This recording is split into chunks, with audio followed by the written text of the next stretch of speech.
Inês Pandeló, ex-vereadora, ex-prefeita de Barra Mansa e deputada estadual por 3 mandatos. Como presidente da Comissão de Direitos da Mulher na Alerj, o direito e a saúde das mulheres foram prioridades nos seus mandatos. Aprovou as frentes parlamentares da economia solidária e em defesa do Rio Paraíba do Sul.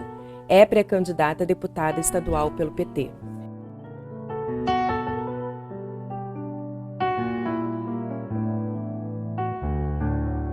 Primeiro, há uma confusão sobre o que é direitos humanos, né? E há também uma turma que faz questão de divulgar coisas falsas, como se direitos humanos fosse defender bandido. Mas até essas pessoas são protegidas pelos direitos humanos, né? E às vezes não sabem, ou sabem e fazem questão de espalhar, como eu falei, notícias falsas a respeito, né? Eu penso que é preciso uma formação em direitos humanos nos setores de segurança pública. Esses setores, na maioria das vezes, são formados na base do prendo e arrebento, na base do inimigo. Tem que atacar e acabar com o inimigo. As prisões no Brasil, né, superlotadas, sem condições nenhuma de fazer uma reintegração dessas pessoas à sociedade. Essa história de bandido é bom, é bandido morto, vai criando uma cultura nos agentes, né, de segurança pública, mas também em toda a sociedade, que fica respaldando isso. E isso não ajuda em nada, ao contrário, violência só gera violência. Então, eu penso que é preciso restaurar uma outra cultura, a cultura de combater o crime, mas buscar a integração da pessoa que cometeu o crime à sociedade. Isso, na verdade, leva tempo, né? Não é de uma hora para outra, mas é preciso perseguir esse caminho, principalmente adicionando essa formação de direitos humanos na formação dos policiais e agentes de segurança no geral, além de dar as condições para que todos os seres humanos, toda a nossa população possa ter um mínimo para sobreviver. A justiça é fruto, né, disso também, né, de você estar inserido numa sociedade, se considerando cidadão, cidadã, e tendo pelo menos um mínimo para sobreviver.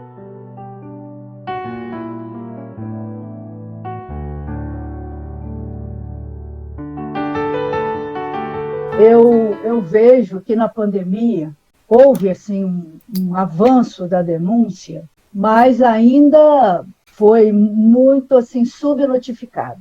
A violência doméstica contra a mulher já é subnotificada, né?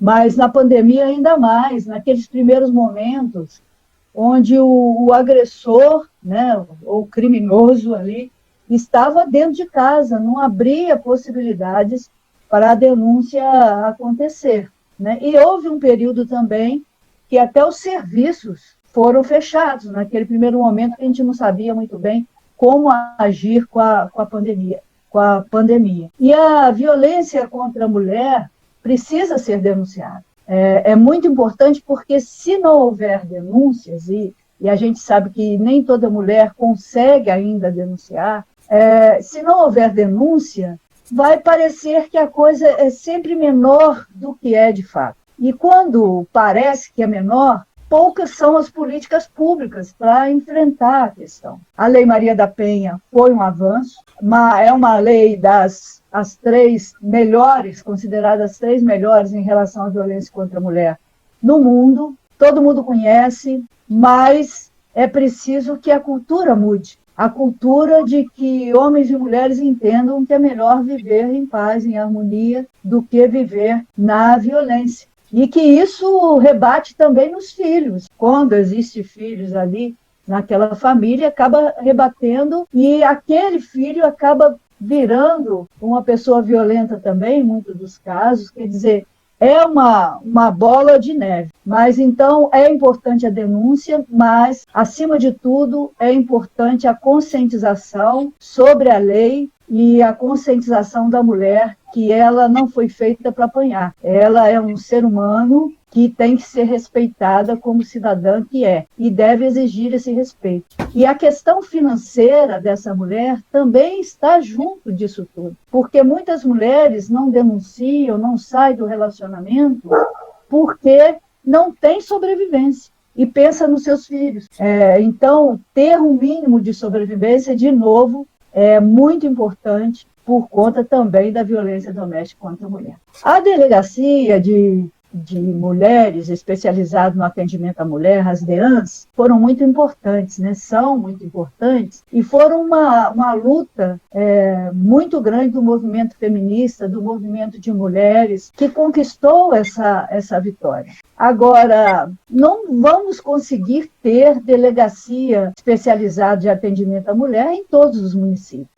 Acho que a gente deve fazer com que pelo menos todas as regiões tenham delegacias, né? Aqui na região sul-fluminense, por exemplo, tem uma em Volta Redonda, e a nossa luta é para que tenha pelo menos mais uma aqui na região. Mas é preciso também que todos os servidores, servidoras dessas delegacias estejam formados, capacitados para atender a mulher dignamente, porque a mulher, ela vai fazer uma denúncia na DEAN, mas ela pode ir em qualquer delegacia. Então, essas pessoas têm que atender essas mulheres dignamente. Fico revoltada quando eu vejo delegacias atendendo a mulher, falando do seu problema ali no balcão. Isso é um absurdo. Isso não pode acontecer.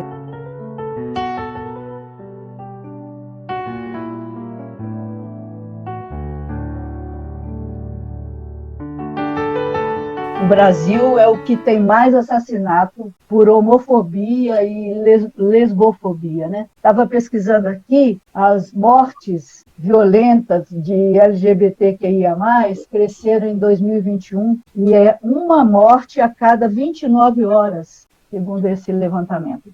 E o número real, a gente sabe que é ainda maior. A primeira questão é a mobilização desta população. E isso já vem acontecendo. Eu quero parabenizar muito as pessoas envolvidas no movimento LGBTQIA+, que têm dado visibilidade às suas questões, às suas necessidades, e também denunciando essas mortes violentas que vêm acontecendo, né? Isso vai conscientizando também a sociedade. A sociedade precisa também entender que não basta fazer política pública geral e não olhar especificamente cada setor da sociedade. Então, essa população que sofre de violência, preconceito, discriminação, precisa ser olhada de uma maneira especial. E na saúde, especialmente, as mulheres trans, por exemplo, né, quando vão no serviço de saúde, muitas vezes são rechaçadas. Eu quero estar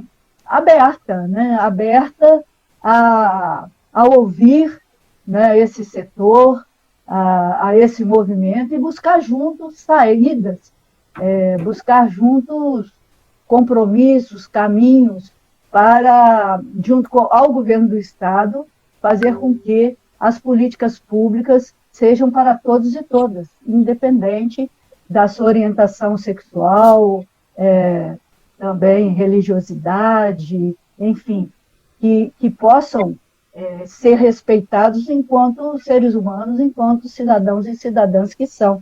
Você vê, o IBGE, pela primeira vez, investigou os brasileiros, né, sobre a orientação sexual. Ficou abaixo, né, subnotificado, porque muitas pessoas ainda têm vergonha de dizer, né, qual é a sua orientação. E também não entrou ali as pessoas trans e as pessoas que têm outras, né, orientações sexuais. Mas isso já foi fruto da mobilização dessa população. Por isso eu reforço isso. É a mobilização que vai dando visibilidade, que vai conscientizando, que vai ajudando as políticas públicas a serem melhores.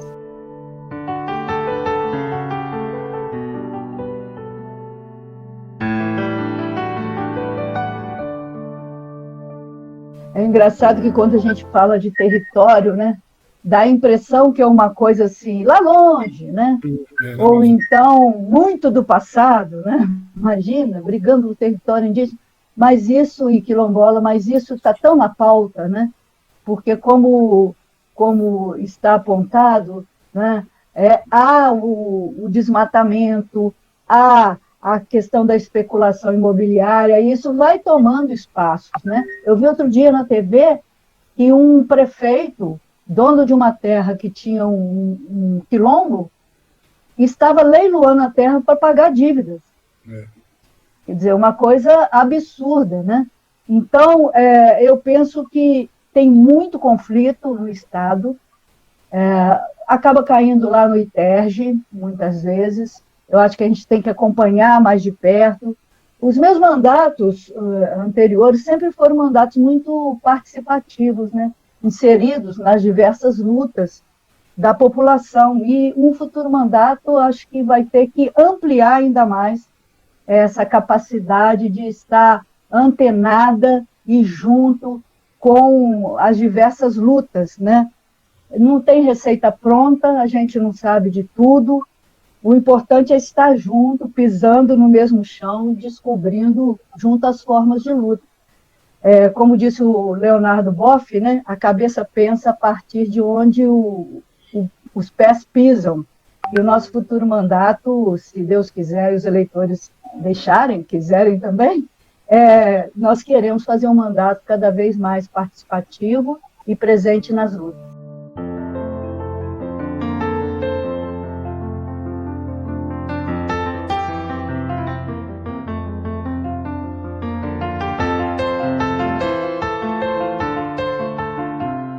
Nos meus mandatos anteriores, a questão do respeito e da igualdade racial sempre esteve em pauta, né? Quando eu fui prefeita, eu assinei o decreto adicionando a história da África nas escolas municipais, por exemplo, né? Quando eu fui deputada, cheguei a presidir por um curto período a Comissão contra a Discriminação e Preconceito de Raça, Etnia e Procedência Nacional. E naquela época, o ministro de Igualdade Racial era o Edson Santos, e junto nós fizemos um trabalho para incentivar o mapeamento das religiões de matriz africana, né? Eu sou também autora do projeto de lei que cria o livro dos heróis do estado do Rio de Janeiro, e os primeiros heróis, Manuel Congo e Mariana Crioula, né? Eu penso que um futuro mandato, que com um movimento mais organizado, e foi colocando as suas questões, e hoje está bem mais firme e pautando essas questões, nós vamos poder abrir muito mais para essas questões da raça negra, né? Por exemplo, ao falar dos direitos da mulher, aprofundar as questões da mulher negra, né? Ao falar da cultura negra, a questão da religiosidade que está sendo massacrada, né? Quantos terreiros são aí, né, violentados, entram nos terreiros, quebram os santos, depredam tudo. Então, eu penso que na questão do trabalho, a gente vai falar, a gente vai lembrando de outras coisas. Questão do trabalho, por exemplo, você tem na pirâmide social, lá em cima, homens brancos. Depois você vem mulheres brancas. Aí você vem homens brancos, depois você vem mulheres brancas, depois homens negros e depois mulheres negras. Então, na base da pirâmide, quem ganha menos, quem está com menos espaço de poder, são as mulheres e os homens negros. Isso tudo tem que estar junto e vamos estar dialogando com as comunidades, o movimento organizado, passos que podemos dar.